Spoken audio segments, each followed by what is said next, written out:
Good morning, everyone, and thank you for joining us. Let me begin by saying happy National Apprenticeship Week to everyone. I know there's quite a bit of activities happening across the state as well as the nation.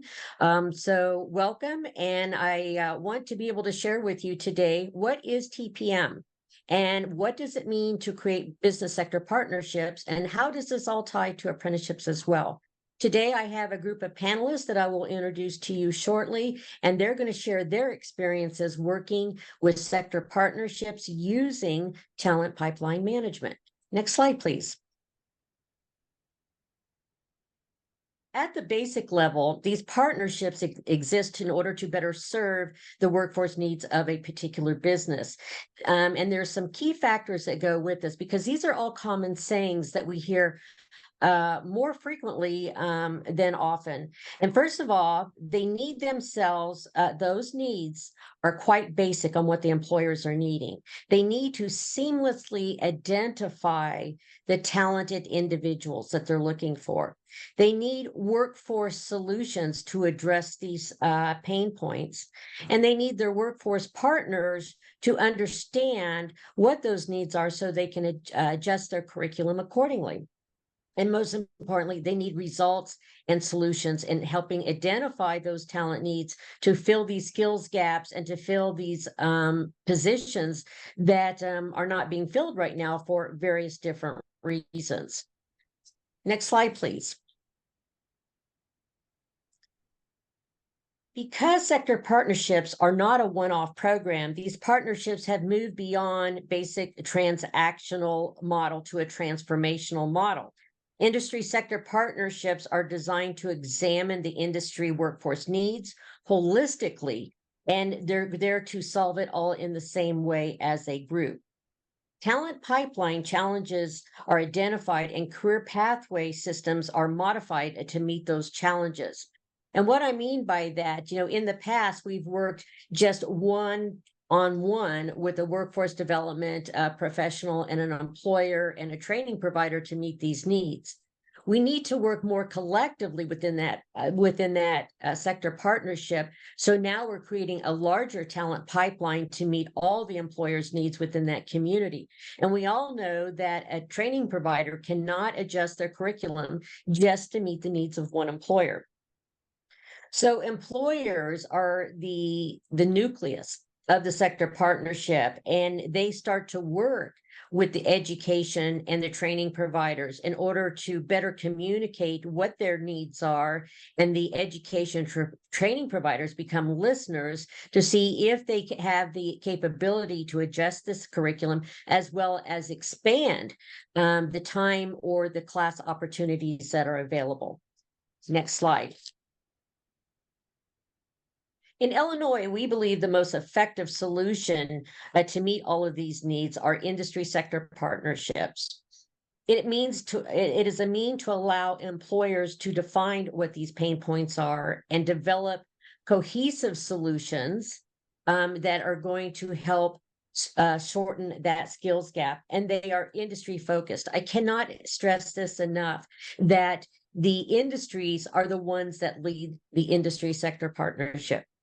I'm going to go into a few details of who the other partners are, but instead of the industry partners sitting on the outside, they are the nucleus of the group, and they are the ones that lead the discussions, lead the charge, and lead the conversation on what pain points that they want to address. Next slide. So this is an example of what an industry sector partnership would look like. As I said previously, they are the nucleus of the group. And then you have a convener. It's either called a convener or a facilitator. And that individual is there just to kind of guide the group. Many of them have already been trained in talent pipeline management strategies. And on the outer ring are all the other community partners that are involved. And as you can see, they vary, and there's quite a few of them, from CBOs to your K through 12 training providers, your community colleges, your universities, including your workforce boards and your local LWIAs. This is important, and this is one area that sometimes is overlooked, where in an industry does not even know that these resources are available. Most of them know who the training providers are, but who can help provide those wraparound services? Who can provide training for incumbent workers? And this is where the LWIAs, the local workforce areas, can come into play. It's important to include your economic development partners or your chambers of commerce. And why do we include them? Because they can help identify the industry partners and bring them into the fold of the sector partnership. And then, of course, we do include organized labor and any industry association.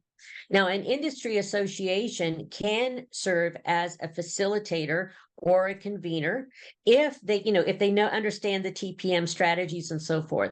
Right now, here in Illinois, we're training a lot of our Illinois Business Service Team representatives, and we have 30 of them going through a training right now.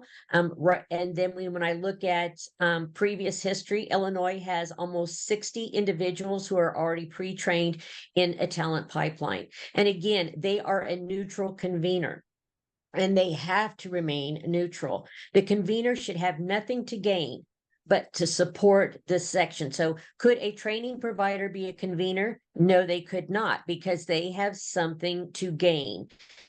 And that would be to identify training partners or trainees to go into their programs. So the convener has to be very neutral in this process. Next slide.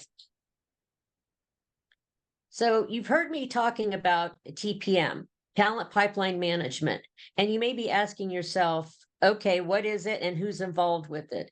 So TPM, first of all, it's built on best industry practices. If we're doing something here in Illinois and Kentucky is starting to target a particular industry, such as healthcare and nursing, if we have developed a best practice and everything, TPM practitioners share those best practices. So we're not starting all over, or maybe they're going to hit their healthcare shortage at a different angle. But how do you go about addressing those needs can take a little bit of time to develop it. So we do look at those industry best practices.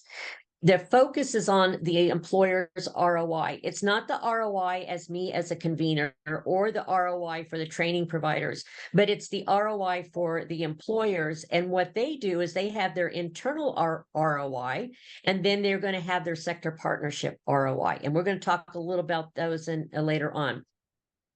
It is a structured process for collection, action, and decision making. So when you are a member of a sector partnership, your voice is heard, but when you speak back to the training providers, you speak as a single voice, as a collaborative. We're going to look at collecting very granular and actionable data based on the workforce demand. And then we're going to look at the full spectrum of training providers. When an employer industry sector partnership starts to look at this, what ends up happening is that group identifies untapped talent sources, untapped talent training providers, because in the past or previously, they've all been looking at one or two, and those are the bigger training providers within their community. But what they may discover later on, that there's a community-based organization where the individuals are coming out better prepared, and they can onboard them quickly to the employer. And when they onboard them very quickly and they already have all the skill sets, it reduces the time that individual comes into full production. And then with the ROI, we have shared value, shared competitiveness, and accountability. And an employer cannot do this alone. Many of them have tried in the past. They might have, broken the ice a little bit, but they haven't shattered through it. And when you work collectively as a group, you can make significant change. I've known other collaboratives who have made legislative changes because it was a barrier to their talent. And when they discussed that with the legislators, they were able to remove that barrier and so forth, or receive additional funding to help build a whole new pipeline. Next slide, please. So these are the six strategies of TPM. In strategy one, what we're doing is what's the pain point within the employer collaborative and what are we going to address? In strategy two, once we've identified those pain points, we start breaking it down to what are the most critical jobs that that employer is struggling to fill or within that collaborative that's impacting their production, their investment opportunities, or even their product production. In three, we start looking at the credentials and the competencies that are required. If you are an employer and you think, I always ask the employers, when was the last time you updated your job descriptions? And many of the times they just pull off the shelf and they're, putting out the same one. So when they do this, they can actually be, an enemy to themselves, basically, because when they start hiring on credentials first, rather than competencies, they set the bar where they're missing an untapped talent source. So what we do is we look at and get them to reverse it to hire on competencies and less on credentialing.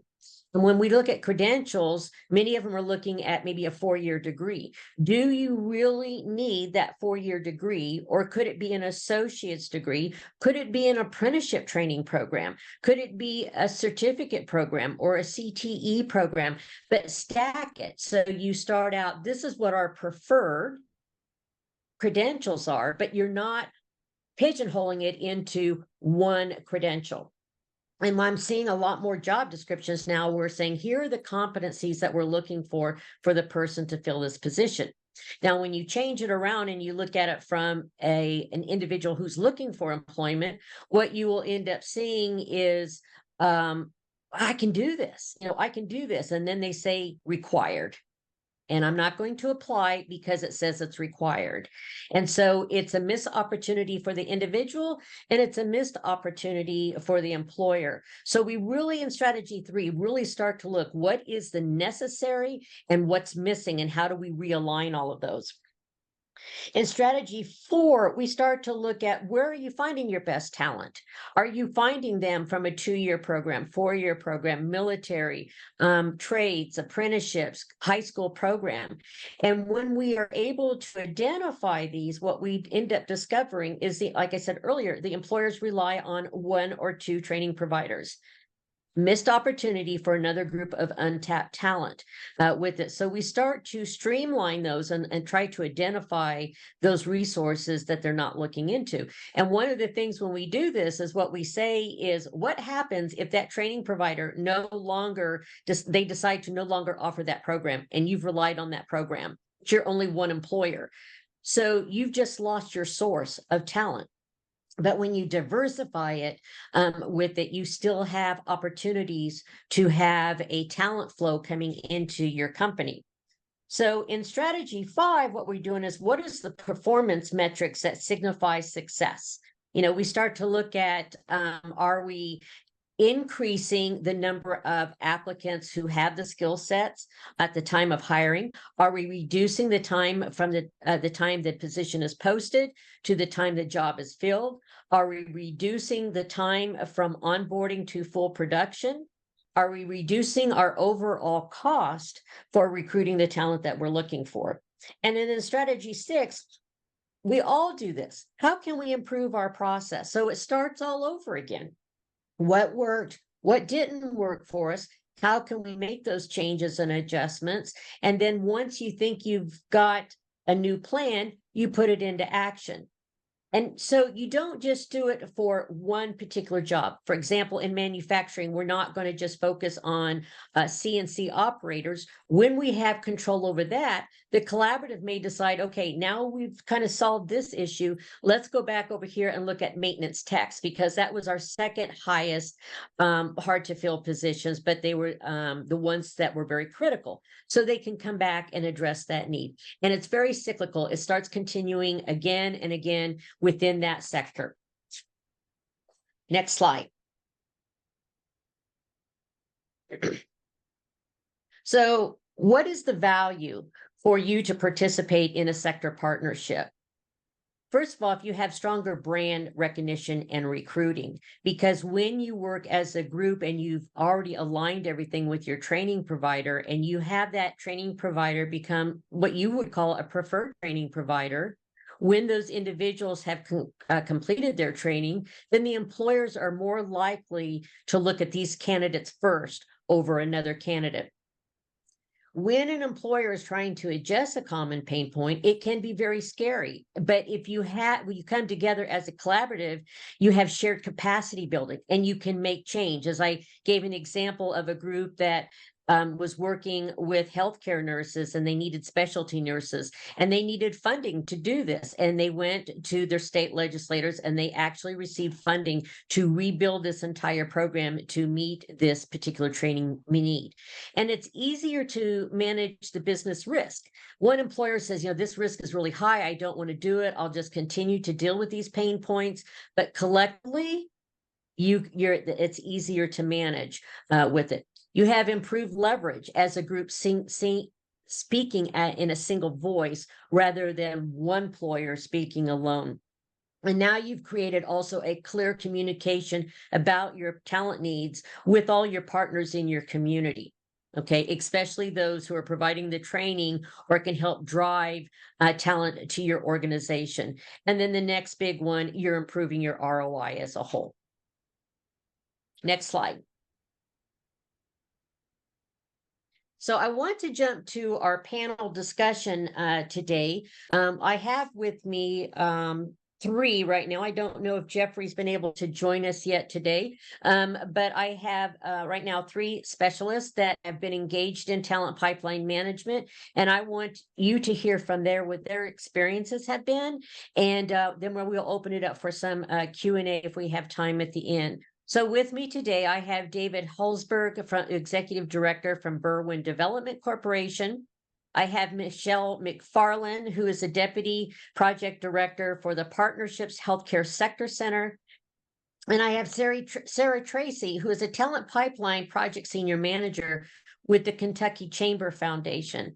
So, team, thank you for joining me today. I appreciate you joining us to share your expertise and your experiences with TPM. So I want to jump in and start with a couple of questions. And Sarah, I'm going to start with you first. So the question is, TPM is a tool for employers to address these common pain points, such as talent needs, close the skills gap, grow career pathways with the high school students, with the training providers, and how to identify the untapped talent pools while using real-time data. What advice would you give to an employer or a training provider or a workforce area that is not sure of the benefits or the ROI of engaging in a sector partnership? That's a mouthful. It is. And thank you so much, Kim, for inviting me today. I'm excited to talk to everyone. I think, honestly, you covered a lot of what I was going to share with this question in your presentation, which is it's that collective action that makes the difference. The advice I would give is look at the examples that are happening across the nation, whether it's TPM or not. Those folks that are getting awarded grants, those people that are getting to do really innovative things, it's because of that collective business sector partnership that has come together and made that collective voice. For example, one thing that you mentioned too, Kim, is, if a particular training provider in an area has a program, that's what everyone relies on, and they get rid of that program, it's a lot easier to go back to that training provider and say, hey, we've got 7 different employers that need this training provided in this area, rather than just one. So it's that what I've seen in my experience is it's the collective action of the group, the collective voice that really makes the difference. We just kicked off, and I was really excited to have such good participation. We just kicked off a healthcare collaborative in my region here in Central Kentucky, and we had 24 hospital facilities represented. So if you can imagine me going to a training provider in that area and saying, hey, I've got 24 hospitals that are telling me this is their critical position and we need you to adjust XYZ or create whatever program. That's a powerful voice to have rather than just one off here and there.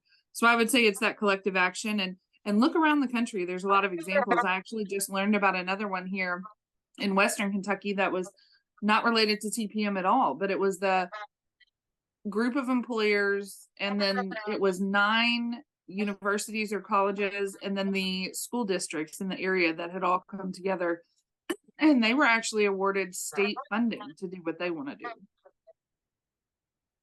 Thank you, Sarah. That's very good information. Michelle, I'm going to jump over to you. You're already involved in a sector. So my question to you is, who should represent the company in a sector partnership? What is the time commitment and the cost? Okay.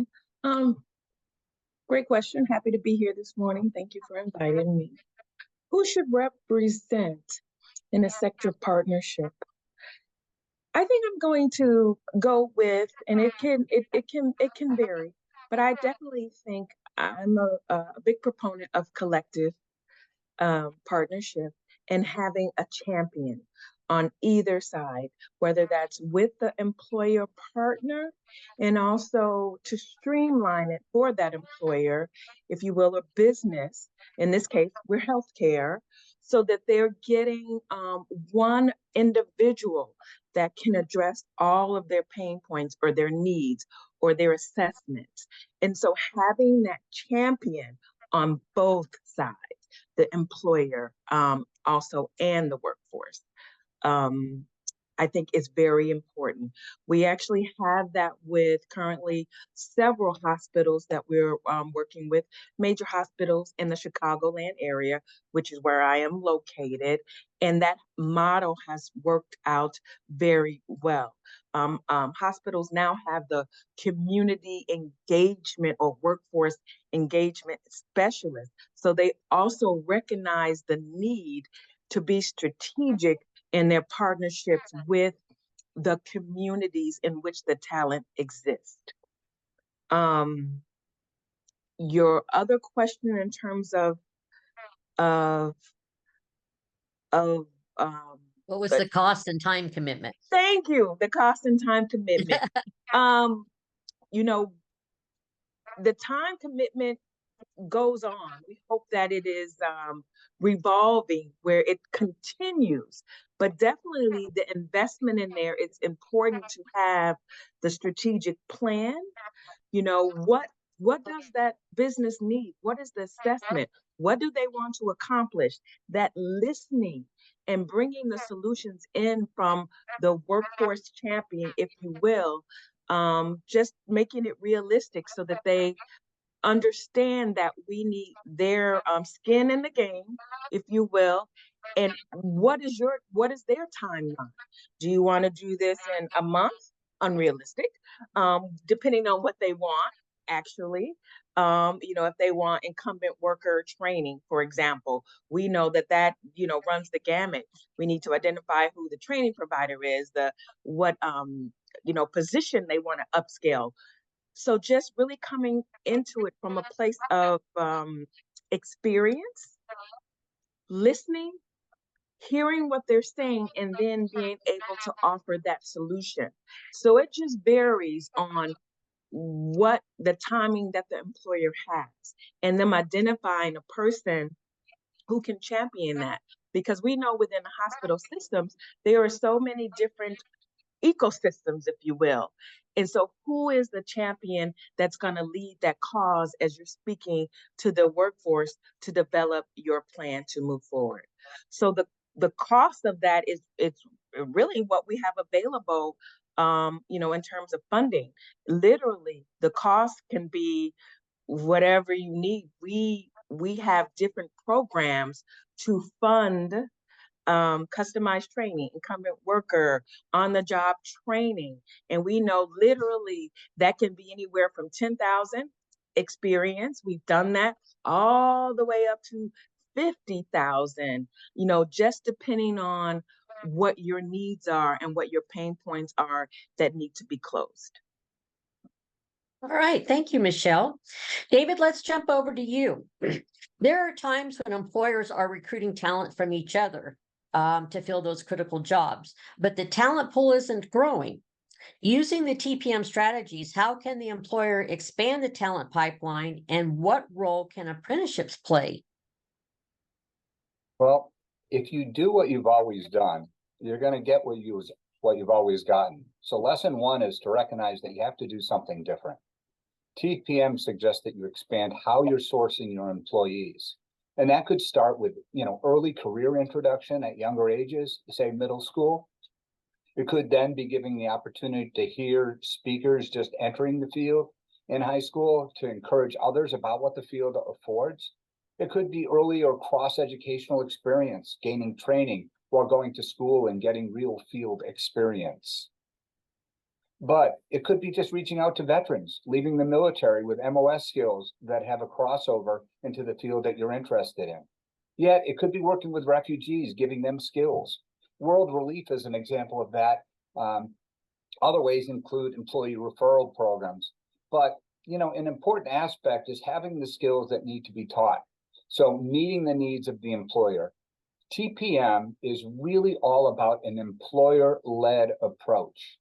So getting employers to agree on what needs to be taught for a particular job will help all those who are competing for those same employees. But above all these things, best practice in the industry can be found through this network that we've created of TPM. Our experience led me out to Vermont to talk about healthcare workers and experience what they were doing, having conversations with folks down in Kentucky and saying, how were they doing it? The great thing about TPM is it's a brotherhood and a sisterhood. We're all in this together, and we're all learning on how we can improve the delivery of services, getting the workers that we need. So I think the last part of your question is saying, what role does apprenticeships have in this? And I'd say, wow, that's just a phenomenal opportunity to fit into TPM. What that allows you to do is get that experience and say, wow, yeah, I like this, or I don't like it. So not everybody is made to go to college. Not everybody is made to be a CNC worker, but there is a job for everybody. And what we've got to look for is living wage jobs. I think that's crucial as professionals, as we're looking in this. We need to talk about the return on the investment that we're putting into it and what that's resulting. So from my perspective, I'm not interested in a job that's not paying a living wage. I'm not interested in giving incentives to a business that's not providing a living wage. What we have to care about is changing an economy, and we do that is by changing the people that are in it and to let them be able to achieve more. And so to speak, we talk about that in team. Together, everyone achieves more. So I think as we all work together and we look at apprenticeship programs and TPM, we fit naturally like a glove on a hand. Thank you very much, David. Sarah, let's jump back up to you for a second. So state of Kentucky has been doing some phenomenal work in there. So a few years ago, in close partnership with the Kentucky Education and Labor Cabinet, the Kentucky was selected as one of 3 states in the nation to pilot a statewide implementation of the U.S. Chamber's program, Talent Pipeline Management. Fast forwarding, where is Kentucky today in regarding your sector partnerships, and what is the ROI for Kentucky's talent pipeline? Sure. Yeah, and I have a really interesting fact that I'll share that I just learned this week. But so we started TPM in Kentucky in 2018. We actually brought the U.S. Chamber here to train not just our team of project managers, but 30 champions, as Michelle referenced earlier. So representatives from business, industry, workforce, education. We wanted partners that, even though they weren't practicing this TPM work every day, that's our job as the facilitators of this work. We wanted people and partners that understood it, that had a working knowledge of it. And so that has been super, super helpful. Since 2018, I'll give you the big numbers. We have launched over 30 industry collaboratives across the state. That doesn't mean that we have, 30 plus active collaboratives. Some come and go, as Kim mentioned. You might achieve that goal, and that might be what that collaborative needs. We've had collaboratives as small as just 4 employers, and what they really needed was a customized training program in their region to help them. So, we're not working with them necessarily anymore. They have what they need, or at least for right now. So, just to give you one example, but we've launched over 30 different industry collaboratives. We've trained, we've engaged over 400 Kentucky employers. And we have placed almost nearly 6,000 Kentuckians in work training or work-based learning opportunities at this point in time. And that number just continues to grow, right? We're very proud of it. It's very exciting work. I will say 2 unique industries have come to the table. In particular, a couple of years ago, we had the Kentucky Distillers Association. If you know anything about Kentucky, we make bourbon. Bourbon and horse racing. And the Distillers Association came to the table and said, hey, we see TPM, we see that it's working, but we don't want, say, a project manager like myself with divided interest in a way. When I first started in this role in 2018, I was working with construction, healthcare, manufacturing, biotech. I was working with whatever industry in my region came to the table. So that's a lot, right? I didn't know anything about construction. I would have never imagined I would know what bending conduit is in the electrical industry, but I do now. But that's a lot to learn, right? To become an industry expert, to work closely with your employers. So the KDA, the Distillers Association, came to the table and said, we want our own project manager. And that was a really unique and interesting partnership. So we partnered with them, and they funded the position for a dedicated project manager for that industry. More recently, in the role I'm in now, is a partnership with the Kentucky Hospital Association, where I like to say they came to the table swinging, because they came to the table and said, we don't want just one, we want 5 people dedicated to hospitals and healthcare work in our state. We're in a crisis. We see TPM, we see that it works. We want 5 project managers dedicated to that work. So that's the role I'm in now, as one of those regional project managers, and leading that work as the senior manager. And then I have these stats. I found this really interesting. I was just speaking with, like I said, horses and bourbon, right? Our equine project manager, and she works really closely with the population leaving incarceration. So in Kentucky, recidivism is a huge, huge issue. It's one of our biggest workforce challenges. And it was interesting because I was chatting with her about a program that existed here already, a training program related to horse handling and working on a farm. But it wasn't connected to employers, right? So she's done that work. She's gotten a lot of employers really interested and educated on the program at a correctional facility. And she was telling me that in total, there have been 44 graduates from that program, and there's only been 1 to reoffend. That's huge. Oh. I mean, that is a big number when we can say we have this many issues with our workforce in Kentucky, this many things contributing, and one of them is recidivism. To see that type of number, I was really excited about that. So we're doing some good work. I mean, we've got to move that needle further, in my new role with the Kentucky Hospital Association. It's, that's an uphill battle. It really is. But Yes. But to be able to illustrate some of these things helps with that buy-in as well. That's fantastic, and you're moving the needle, with it, whether it was part of the equine plan or not. When you're taking those individuals and training them, giving them an opportunity to go into employment, and have basically a career pathway in front of them, while meeting one of your I won't say eliminating, but significantly reducing one of the main issues with it. That's absolutely fantastic. I've talked to Lori quite a bit, and just had her present to one of my groups, and Very impressive work that's going on in there. And when I use those examples, and if you're here today listening, we can create a sector partnership in any industry that wants to come to the table to address these common pain points with it. And across the United States, we've had some very unique ones. Recently, I had one from the Illinois Rural Water Association, and they were looking for wastewater plant operators and so forth. But it was a statewide initiative, so we can create one statewide initiative to address this particular need. Or as like Sarah was saying, and Michelle has demonstrated, you can have a healthcare collaborative going on in the Chicagoland, but you could also have one going in Central Illinois and East Central Illinois and Southern Illinois, because the needs are different, with it. So thank you for sharing that. So Michelle, let me jump back over to you.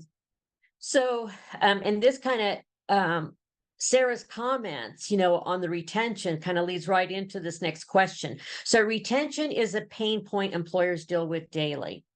Your partnership funds accredited healthcare training programs directed towards obtaining industry recognized credentials in allied health occupations.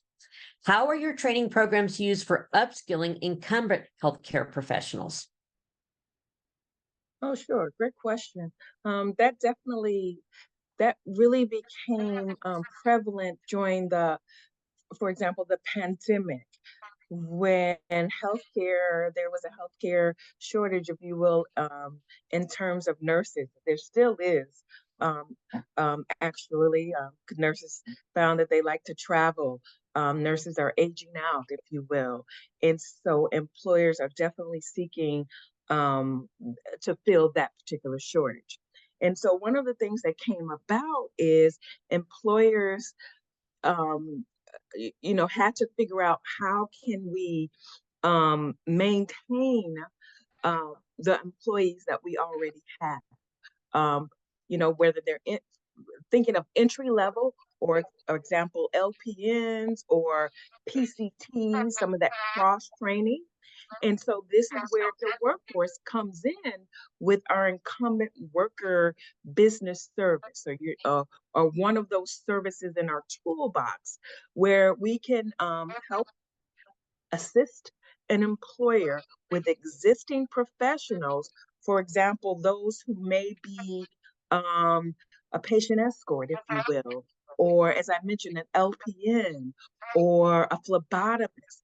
But now they want to upscale them, credential them to move into a different role, stay within the business, within that facility, whether it's a clinic, a hospital, a doctor's office, if you will, but they're increasing their skill level through incumbent worker training, where funding will come in and provide the dollars for that. The training is done with existing workers, that's covered, and the employer identifies the position in which they want to upscale to maintain those employees within their business. And so thinking about incumbent worker as it's funded by a business service, that's something that we continue to do, not only in healthcare, but also other sectors. So it's a real thing, and employers are listening and aware with our partnership that it exists. And I think it's such a valuable tool, because it's important for employers, and they're getting this, to have that career pathing, so that they don't have that revolving door where an employee is coming in one position, but they're leaving to go into another healthcare business, but they're leaving the one that they're at. So incumbent worker training is really valuable, in that you take existing employers, credential them to move up, to promote them to earn an even higher living wage. And that's something that our program does as well. Thank you. That's so important that employees are taking their time and their expertise and investing it into the company. But when the company comes back and says, we see you, we believe you, we want to thank you, but at the same time, we don't want you to leave, but we want to move you to the next level, on to the next level, but also providing support for that training is a benefit that, how do you put an ROI, on that, or cost on that? Because now you have loyalty coming from both the employer and the employee. And if there ever comes a time when the employee does decide to part with that employer, they receive that additional training. But my experience has been when the employer makes that investment with the individual, the loyalty is there. Yes. And so they say, now I want to give back even more to the employer. Now, that doesn't happen all the time. Sometimes there's circumstances that are beyond that. But I had one employer say, I'm more than willing to train that individual. And should they ever leave my company, someone in this industry is going to get a well-trained, well-prepared individual to bring on board. And if they were just a little part of that, all the better for them. Yes, So, thank you for saying that. I think the opportunity is there because employers have to think about if you're not training them, then that's a mhm, disadvantage, right? So you have mhm, skilled workers there at your facility right there, and you're not training them, and so they're leaving. So train them to stay, mhm, train them to be loyal. I think that's yeah, very important to think about. yeah. The biggest asset for any company is their employees. Mhm. So, David, I'm going to jump around a little bit, and I'm going to ask you a different question here. So, when we're looking, the employees, um, let me back up here. Over the last couple of years, the workforce has changed significantly. When we look pre-pandemic to post-pandemic, it is very, very different. And so the challenges for recruitments out there, we're looking at demand planning and looking at our job projections out there with it. How can a business sector partnership improve these two areas for recruitment and in their demand planning projections? How do we improve these areas for both the employer and the training provider? David, you're muted. Well, the first thing you got to do is get unmuted so that you can communicate and people can understand you. So I think it's getting the employers engaged to begin with, and bringing them together, building trust among them, understanding those pain points, and identifying who's the best to lead an organization. It's not always you. Even as an economic development organization or as a chamber organization, there might be somebody better suited than yourself. So you always got to scan that radar to really understand who that could be. But when I take a look at it, I could use healthcare as an example. In healthcare, there are sort of like rungs on a ladder jobs that exist. And that with more time, education, and experience, it's easier to climb to that next rung on the ladder. So I think there's some real value in understanding the jobs that you're creating or looking to fill and how that gets done. But as we take a look at really the talent flow analysis of it, we've got to understand what's holding people back. And part of it is our own recruitment technology, how we're going about things. That's a problem. There's a requirement overload of what we're telling people that they need to have in order to go ahead and interview them for even a job. I think that's a problem. The hiring managers are limited with the exposure to the talent pools that are actually existing out there, and they only know how they've done it. That's a problem. There's the interview processes that are not really suited for the jobs and the needs and realities of those diverse candidate pools that we've got out there. And so as we look for tips to tap into, this untapped talent, we've got to make inclusivity as part of the employee value proposition on why we want people to work for us. More importantly, we got to get off the computer and out of the office and look at where that next employee is hiding, or where we can go ahead and recruit them from. How many times when we recruit an employee do we get a better employee than what we've done if we've done what we've typically done? They can often be much more loyal. So getting out on the street and touching people is really important, and refreshing the job descriptions to actually make them match what we're looking to fulfill. So I like to try to adapt the interview to the candidates, because it creates a different role, and showcase remote possibilities that might exist for the job that you're looking to fill, because that will attract somebody different, especially after we've gone through this pandemic, that it's giving people, that chance. But the business imperative is to build and sustain workplace cultures that, welcome people through all walks of life and make this an opportune moment for businesses to tap into underutilized talent. I think there's overlooked candidates that can gain new opportunities, while candidates benefit from diverse and eager new hires who are willing to trust their business and culture. And so, it starts with us. Even as we look to hire, are we refreshing our own resumes and saying, well, wait a minute, we don't need to go ahead and get that person that we've always gotten. How do we go ahead and be more inclusive and round ourselves out with different ways of thinking? I hope that's on point too. Yeah. That's very important, because after the pandemic, everything just shifted with it. And when you were talking about taking those skill sets and identifying those skill sets and how we can transfer those over, if you think about it, the culinary arts sector was pretty much devastated with everything closing down, but the skill sets that are involved in culinary arts easily transfer to pharmacy tech.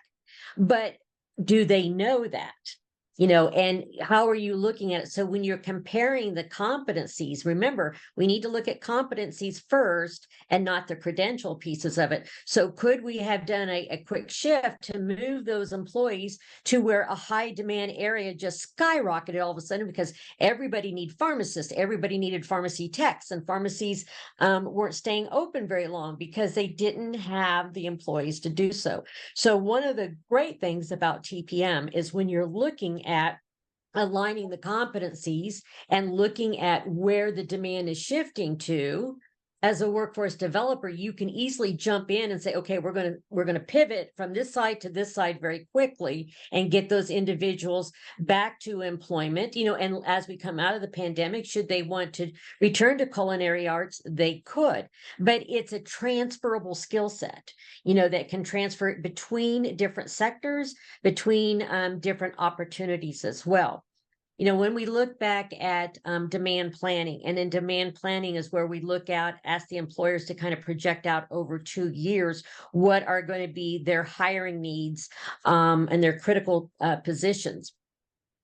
When you've been in this as long as I have been, you can see the trends before they hit.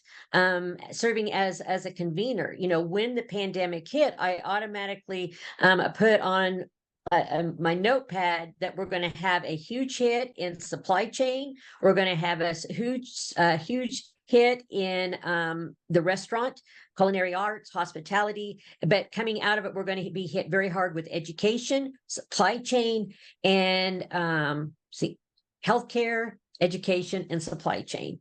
And you can see it because you look at the stress and everything that was happening during that time, that burnout has occurred. And some people are saying, I'm done.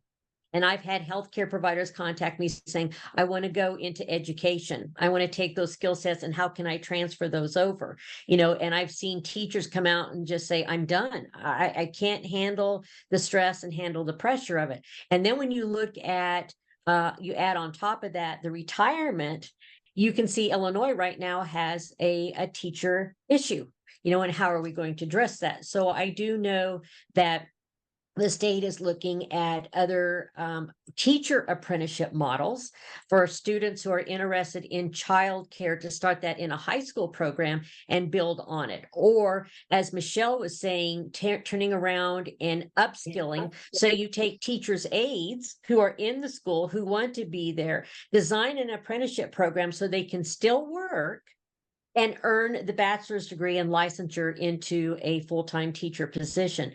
So we need to continue to be very creative in this process. And what we've done in the past isn't working anymore. So we need to start looking outside the box, looking beyond the current partners and everything, and who can we come in within that sector partnership to address this.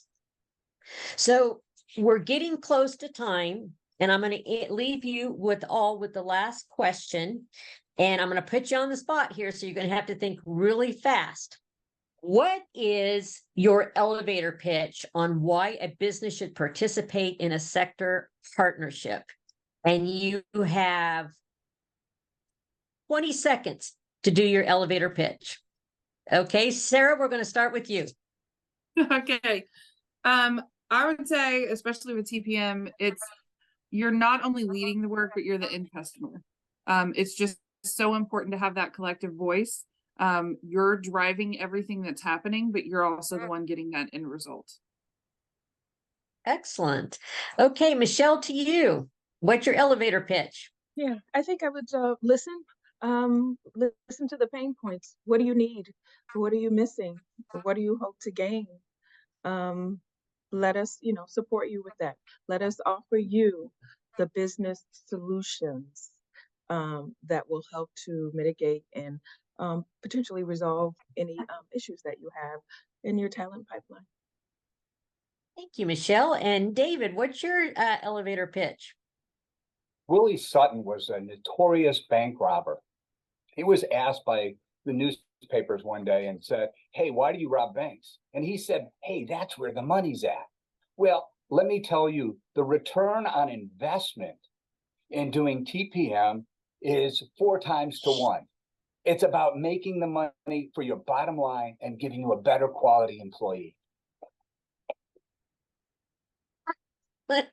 Excellent. Great pitches, everyone. I love that, David. I think we need to put that in writing and share that with everyone. Well, as we wrap up here, I just want to thank the 3 of you for jumping on today and sharing your experiences, your knowledge, and just sharing some of your best practices that you're doing with TPM. As Illinois moves forward, we are going to continue to develop sector partnerships across Illinois. If you are interested, can you go to the next slide there, Brittany? I'm going to go on one more. If you are interested in learning more about Talent Pipeline, or you want to engage in any industry sector partnership, please reach out to me. Here is my contact information. If you are in the Chicagoland area, I can identify the sectors that are already existing and put you in place with those partners, or put you in contact with a workforce professional who is trained in TPM.